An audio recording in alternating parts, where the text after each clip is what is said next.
Yoroshimasu. Yoroshiku nagashimasu. I think I messed up the pronunciation there. I was trying to say hi. Please be nice to me in Japanese. Welcome to Maximum News. Sorry we weren't here last week. We had, unfortunately, a whole bunch of personal business to attend to. I am, of course, your host, Max Derrat, your friendly neighborhood Simpsons kin, and I am joined, as always, by... Sybsidian from the Triple S League. We always appreciate you guys coming by and listening to us yatter on about the news. Yes. The game news in particular. Yes, and, speaking of gaming news...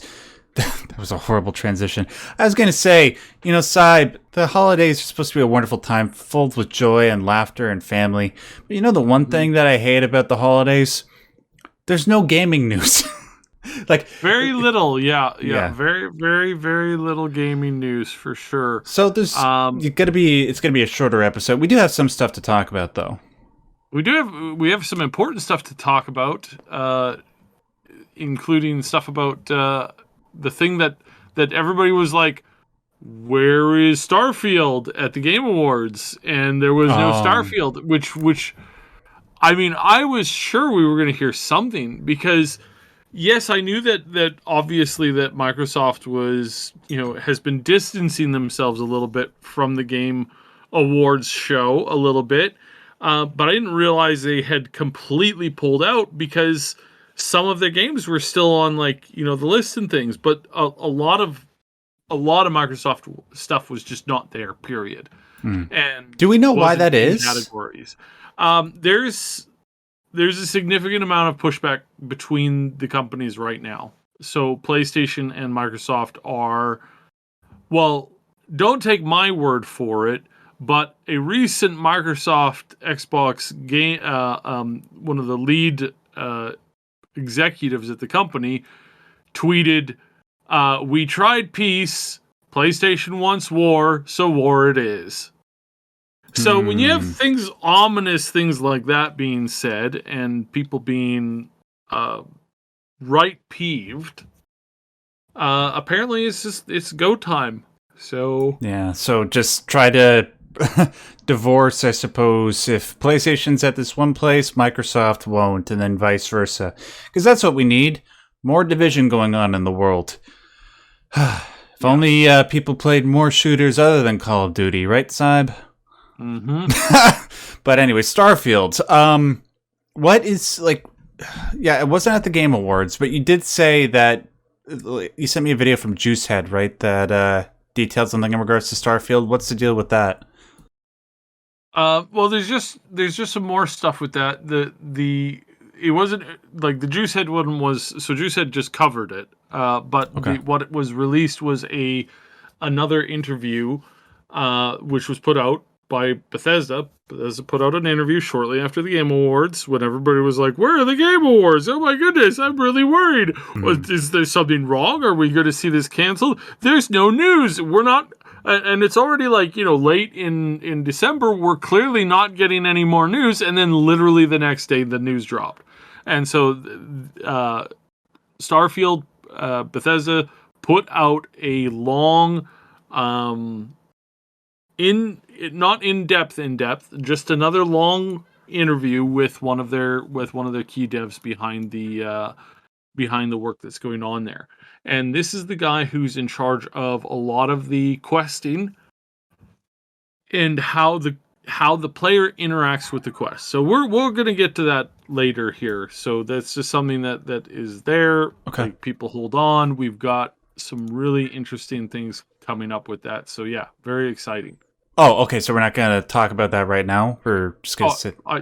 we could go to it right now. Yeah, because we're talking enough about it. I know I have it at number 3 on our list of topics, but I just chat list. Yeah.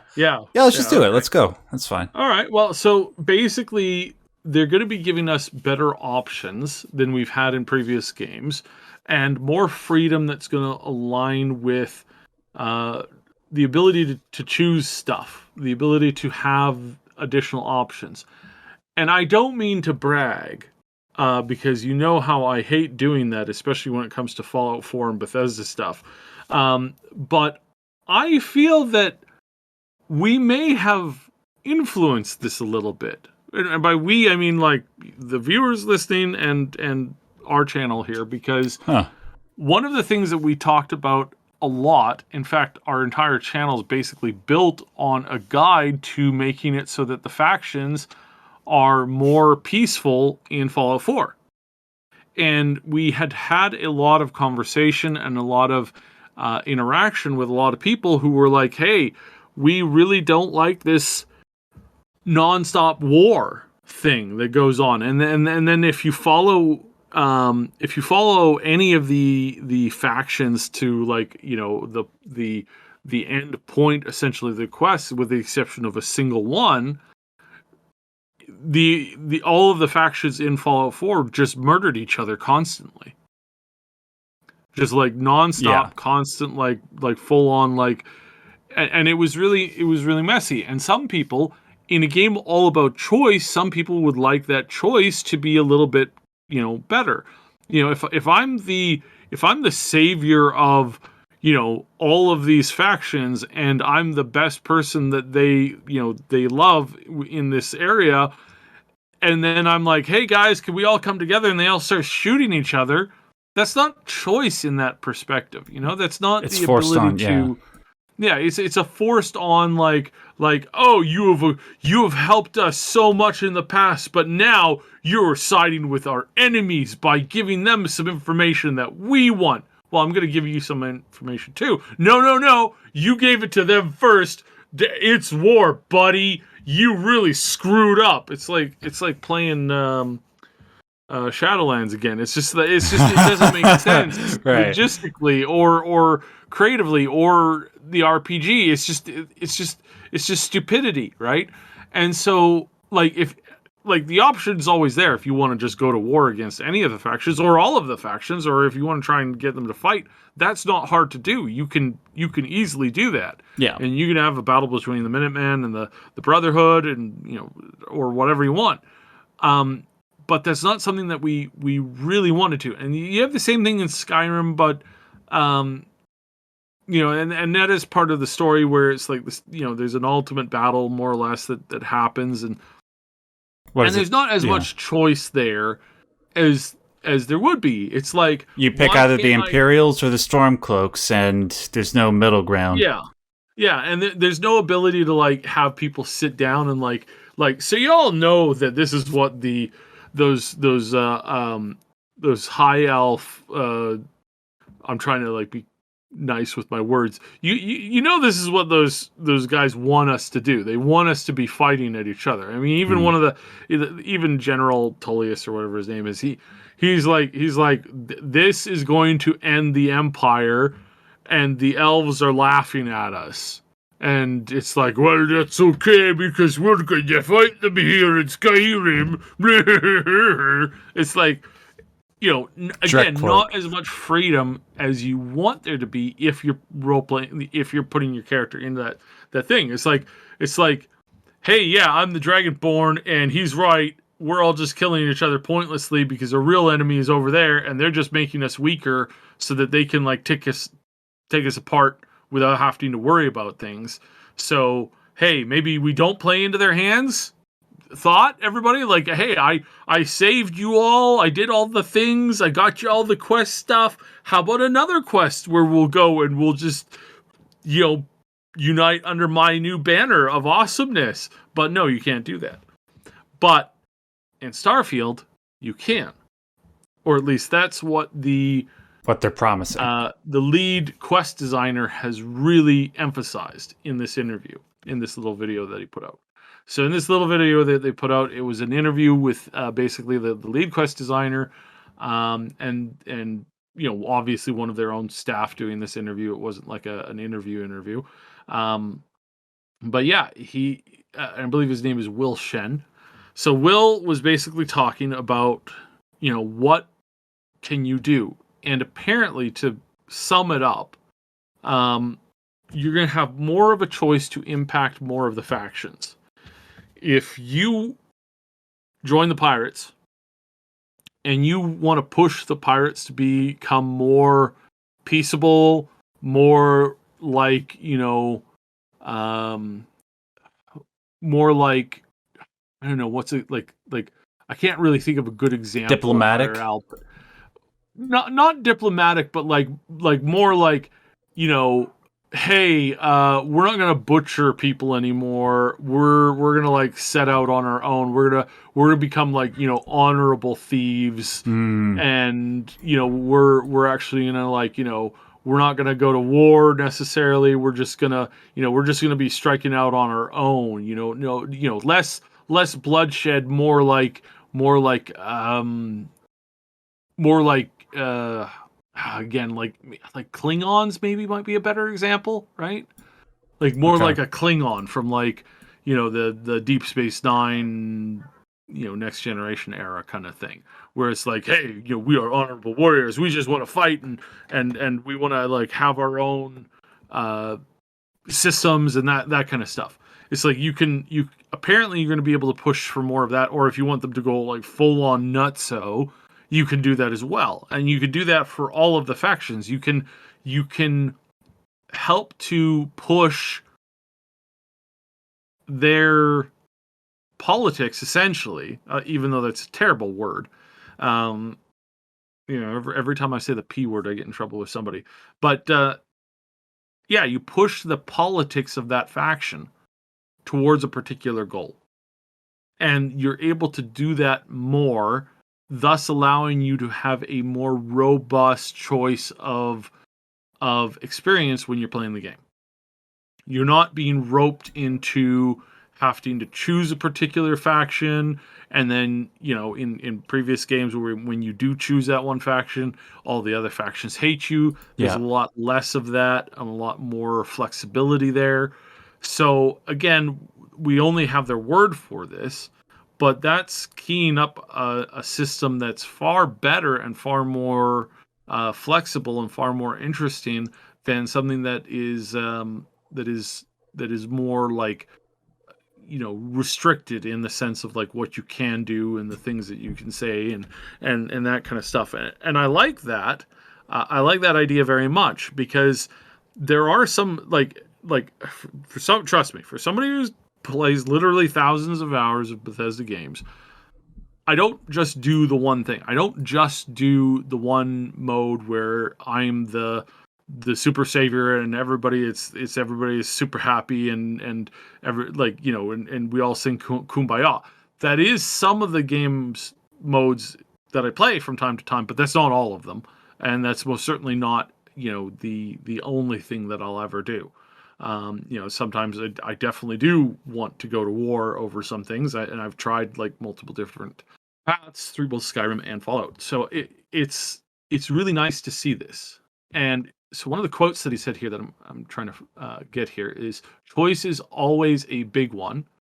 Both the choices players will make, but also what choices the people and the world can make in response.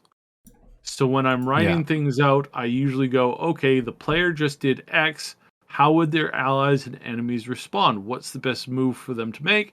If they can't make that move, why not? There's always some better option you might miss, but if it makes sense, at least from the game's perspective, you'll hopefully get the feel that the story is responding to it. Good. So that's a quote from Will, and that's why I'm really excited about this, because it does open the door significantly to being able to make choices. Right. It makes everything seem more reactive.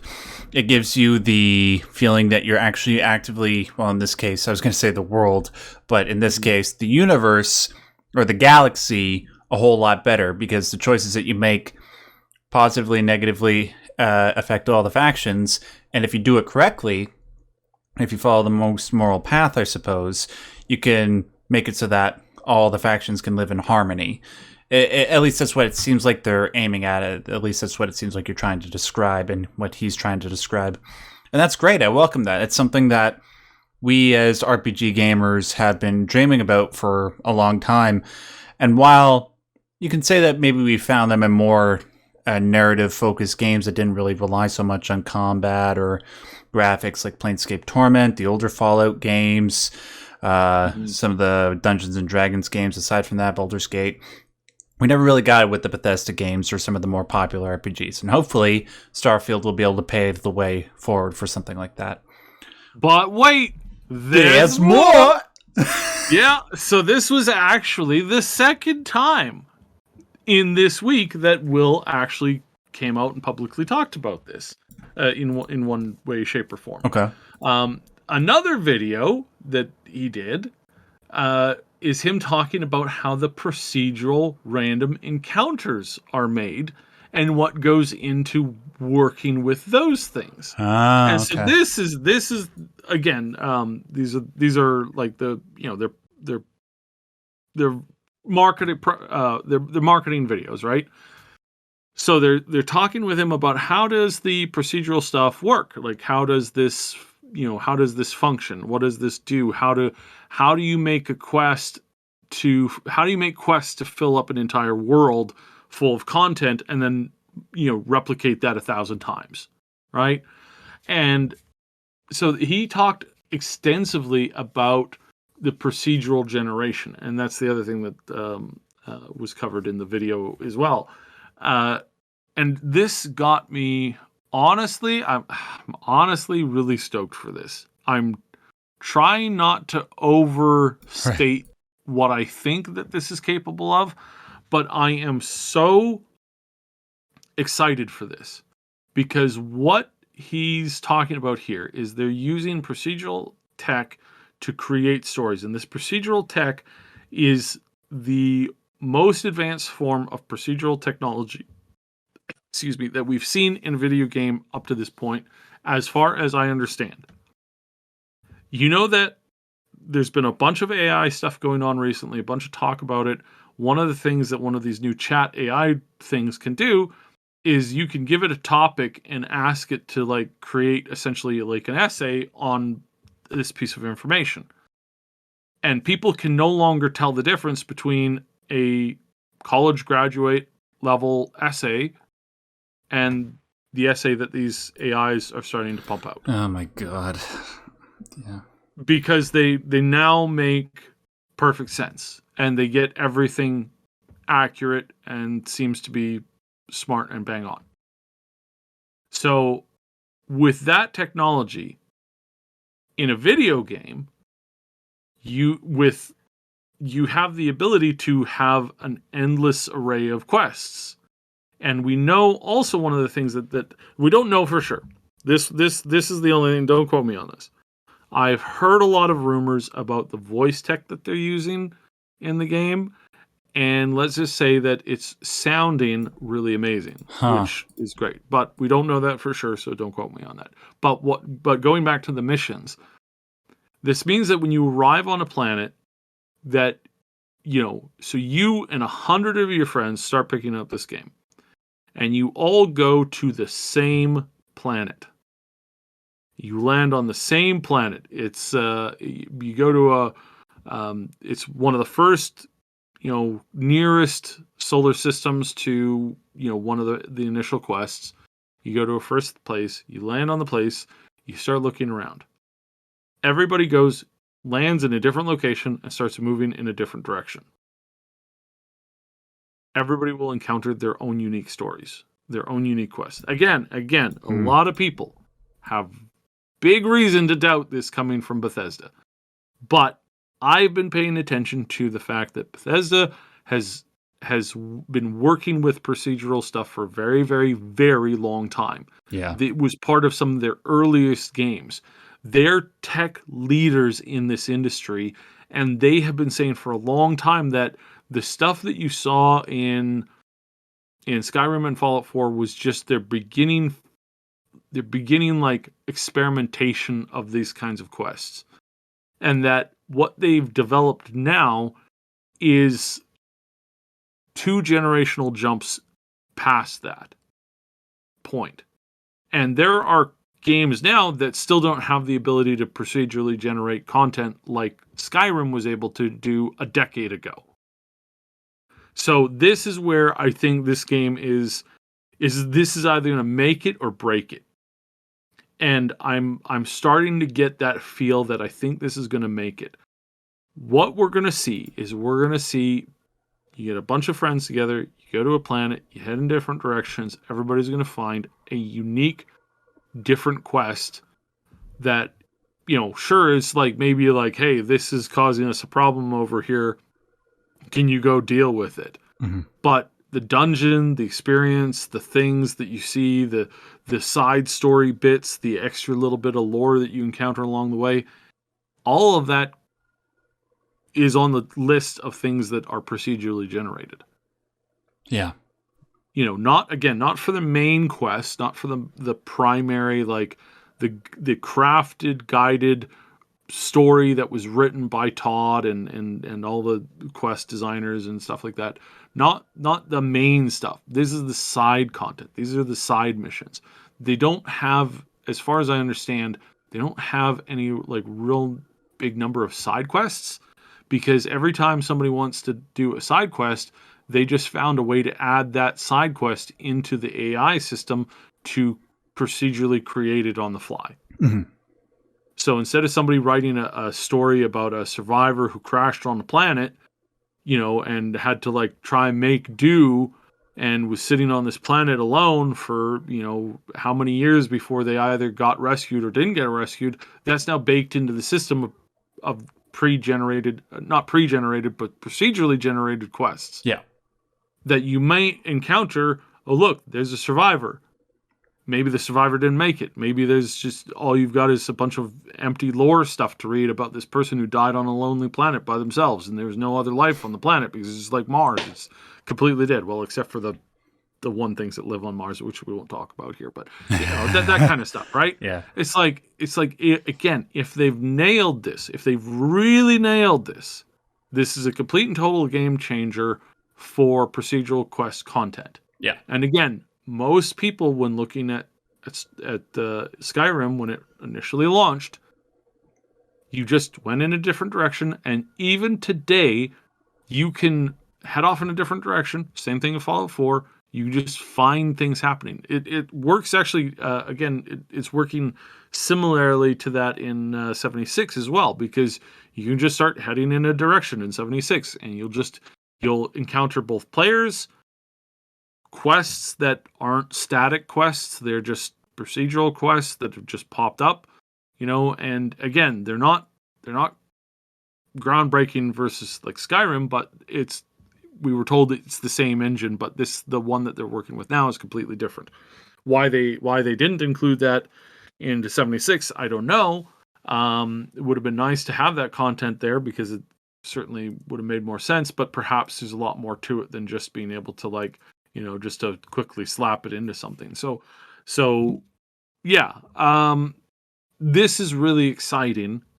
I understand that, again, a lot of people going to have some serious doubt about, Todd Howard coming out and saying it just works, and some people, they don't think that anything worked, and they look at Fallout 4 and they go, that was a total piece of garbage and nobody liked it, and it was just Todd Howard lying 24/7. And then you ask them about Skyrim, and they say it was the worst piece of garbage game they ever played. And you ask them about Oblivion, and it's the same thing. And Morrowind is the same thing. Yeah, okay. Okay, we get it. You don't like these kinds of games. You don't like Todd Howard. You don't like Bethesda. That's fine.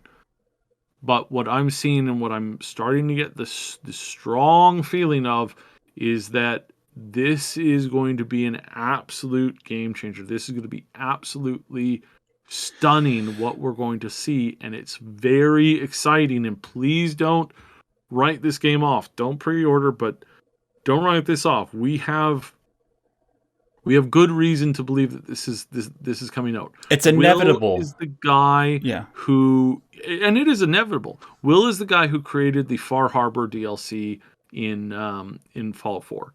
So and that was some of the best content that Bethesda ever did.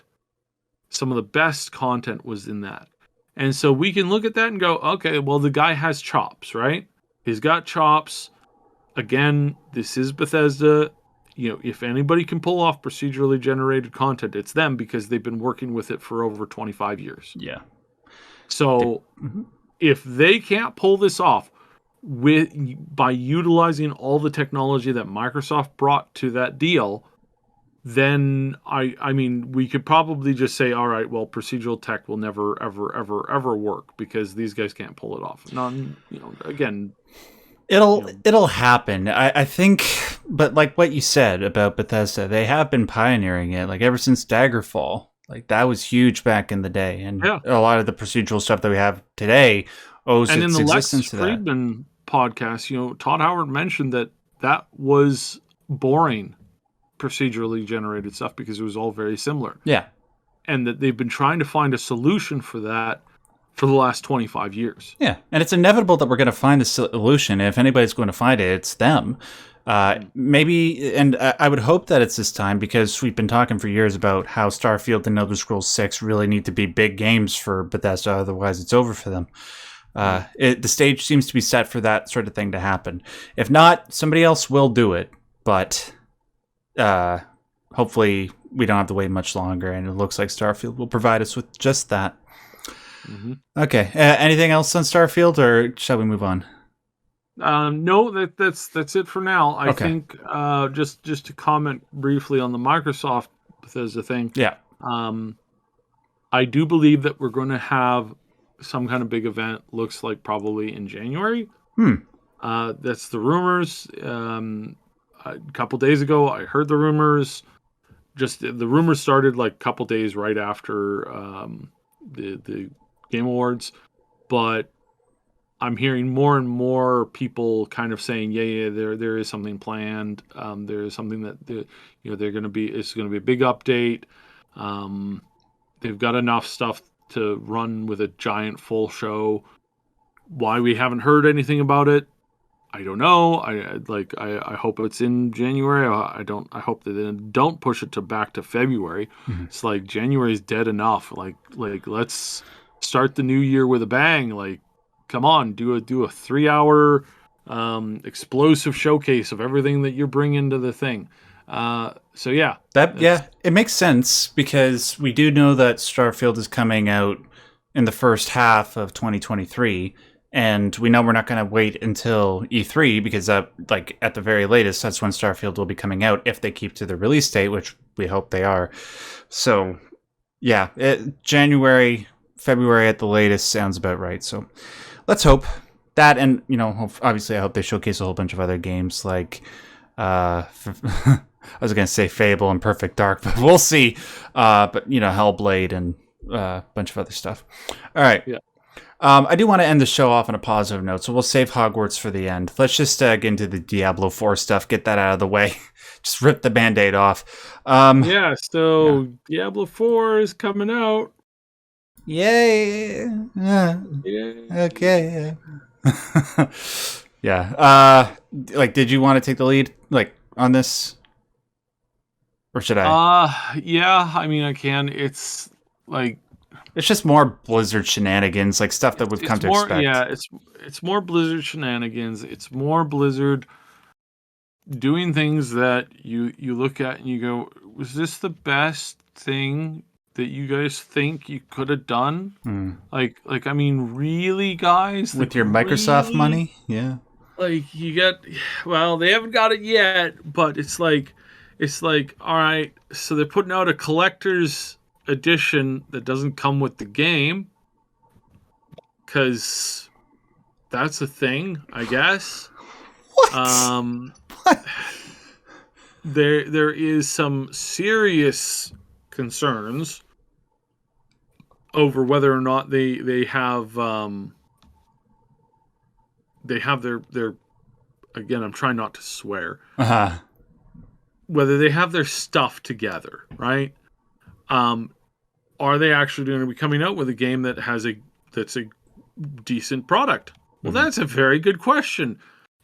One that I can't answer at the moment because, the last thing that we've heard and something that a lot of people are kind of confirming at the moment is that, they're not really, in a good way, and that the game has been under severe duress over the last few months. And that's always something that you want to hear, because yes, of course I want to hear that that it's been fraught with crunch and an insane amount of people trying to do things and get things going, and that nobody has any idea on whether or not the game is actually going to function on release. Like those rumors are not rumors we want to hear after Diablo, what happened in Diablo 3, Yep. after obviously more recently Diablo with, 2. Warcraft Reforged, Diablo 2, the StarCraft debacle, Overwatch 2 to an extent. Overwatch 2 to a big extent. Like, are you guys like, is this going to work? Do you know how to do your jobs at this point? That's the concern, right? That's the worry, is Right. that we're sitting here, we're looking at this and we're going, I'm not hearing good things. And that's concerning. Now, I stopped, I haven't heard a lot of stuff more recently. The stuff I heard was for about a year-ish, a little less than a year ago. And it was, wow, this is not looking good. Like everybody yeah, this is not looking good. Now, perhaps the crunch time has fixed that. Perhaps the effort of, going, okay, we really want to make sure that this doesn't completely fall apart on us, so let's do our best.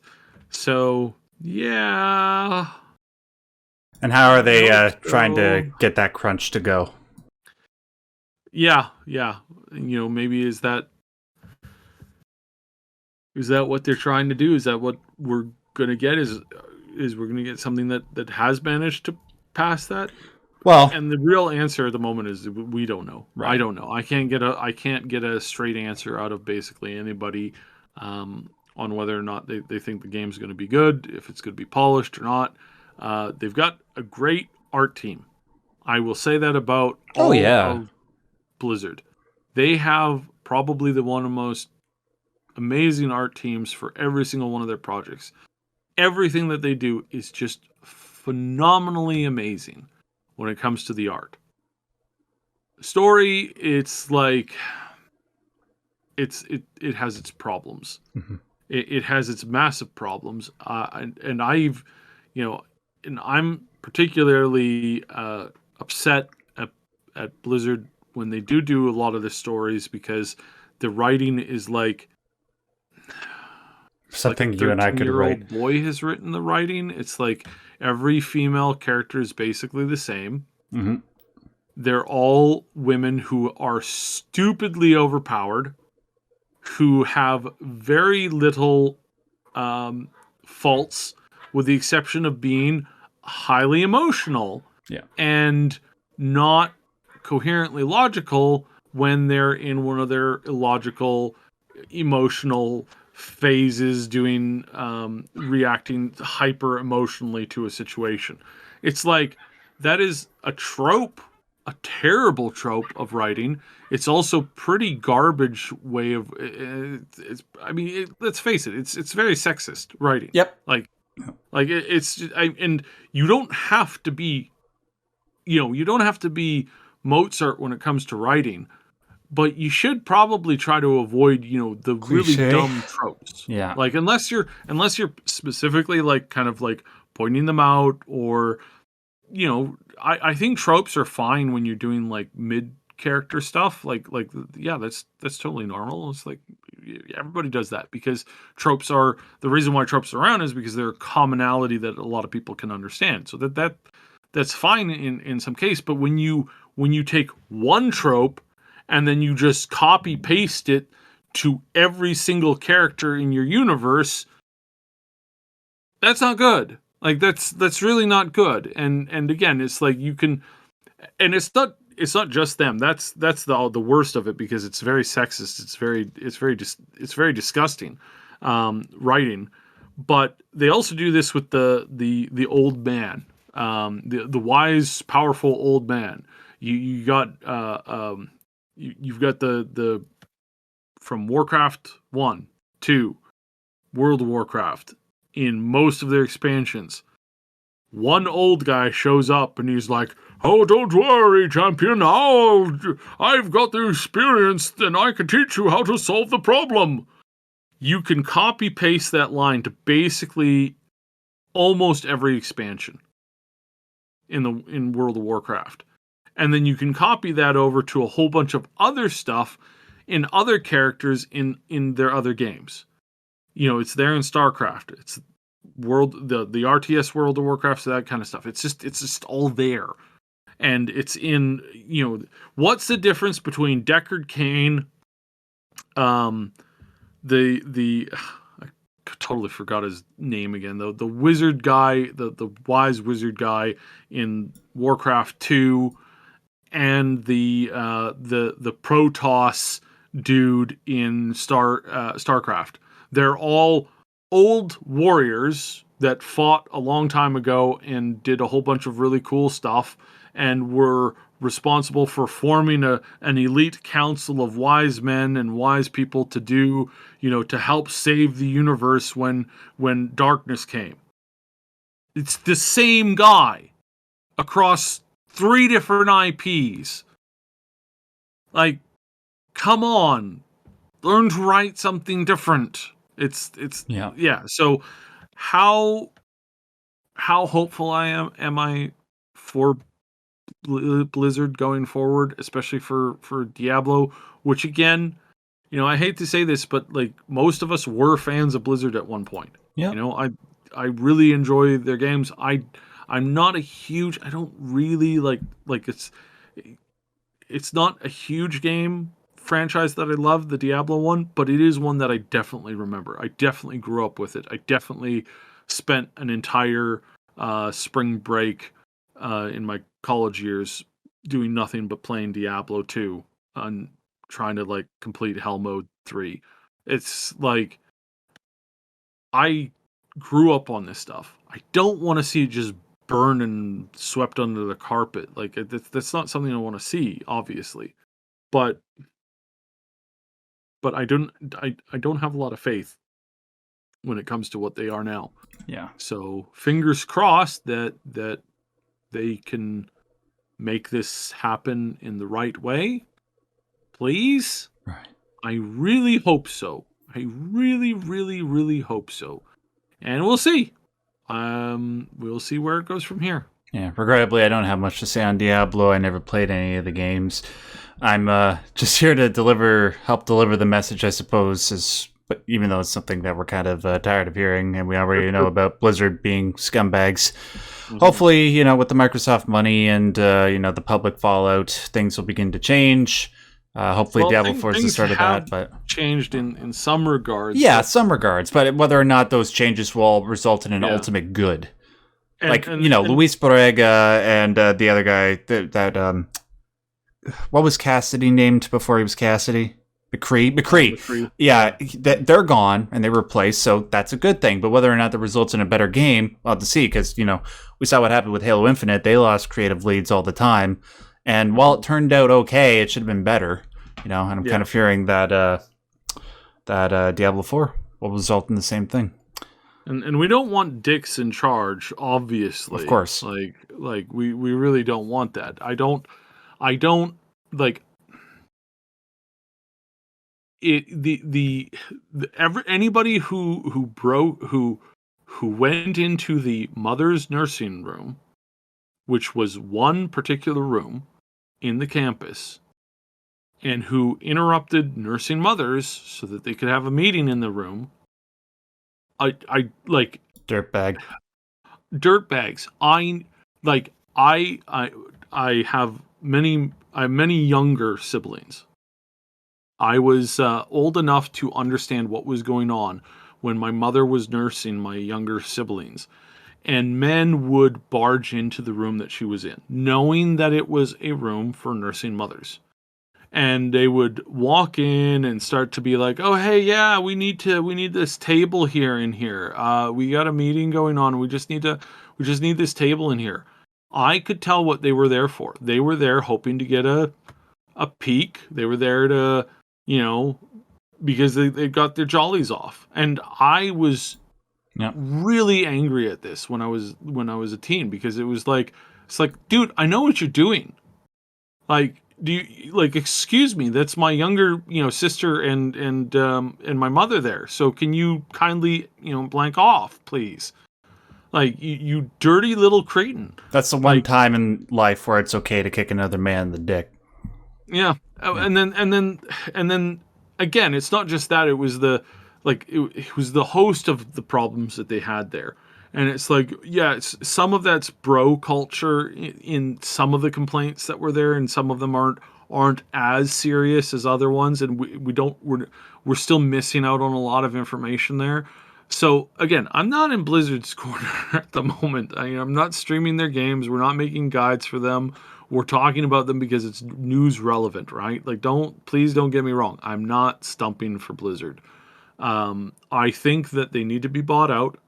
I think that ultimately Microsoft will probably end up taking them down the wrong path and making a terrible thing. But I'm hoping that's like 20, 30 years from now, because that's, there's no company alive today that you're going to be able to trust in 50 years. Like, there's just not. Like that's just how these companies work. And when a company fails big enough, I want them to fail so hard that they have to sell off their IPs.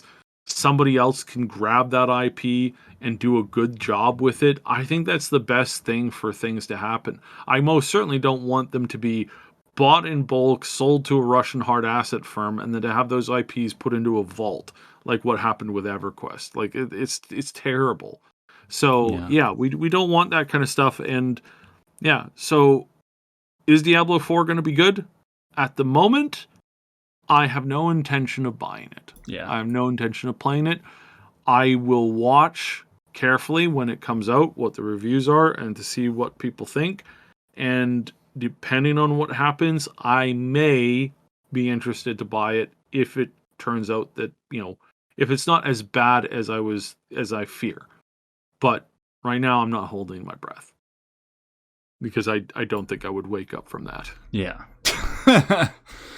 All right. Well, now that negative bit of news is out of the way, let's just conclude on something positive. So, obviously, Starfield, I think for both of us, is the number one game that we're looking forward to most next year for multiple reasons. It's going to take up a lot of time. But if that game wasn't coming out next year, I think it's safe to say Hogwarts Legacy would probably be the number one for both of us. This game, every time it puts out something, it manages to frame it in a way, like their marketing material manages to frame the game in a way that just whets the appetite even more. This game, over the last week, released a series of new promotional videos that detail some of the stuff that I've been most curious about. One of which is open world traversal via flight. I said to Syb, look, if this game allows me to get on a broom or a hippogriff and fly around Hogwarts and the world around it, this could very easily become, just on that basis alone, one of my all-time favorite games.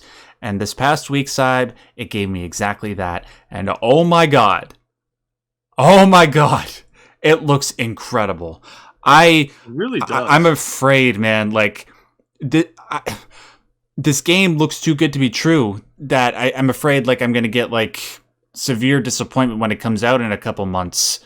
That or you're like me and you're afraid that it's going to be so good that you're going to have no time for all the other amazing games that are coming out next year. Exactly. That, like, dude, I barely have any time nowadays. The games that I play are games that I mainly just play so I can cover them on my channel, right? Mm-hmm. I have to get through Final Fantasy VI still. When this game comes out... How on earth are you going to put in 1,000 hours into Hogwarts this year? Right. There's no way. There's not enough calendar days in the year to do that. But it's like... it might be worth ruining my YouTube... No, I'm just joking. I have the willpower. I think I'll be able to restrain myself to playing like an hour or two a day. But god damn. Like... that game, and then like I have to get through it before goddamn Starfield comes out, hypothetically in a couple months, 2 or 3 months after that, ideally. Man, 2023, just for those games alone, is starting to look really good. But on top of that, we're getting Resident Evil 4. Alan Wake 2, hypothetically, hopefully Hellblade 3, hopefully Silent Hill 2 remake. That'd be really cool. And a couple others I'm sure I'm forgetting off the top of my head. Man, but yeah, and then back to Hogwarts. There's also the room of requirement. Did you see that stuff, Syb?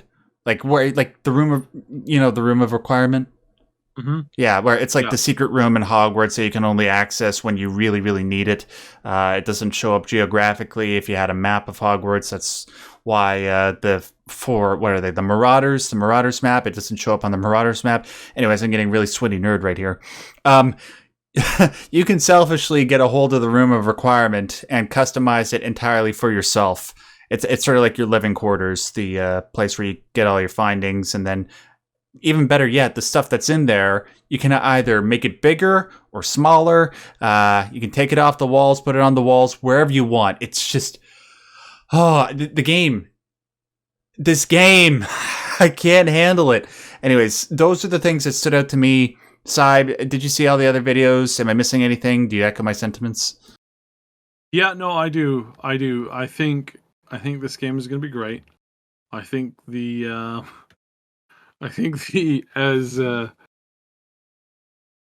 don't think the controversy around it is going to stick because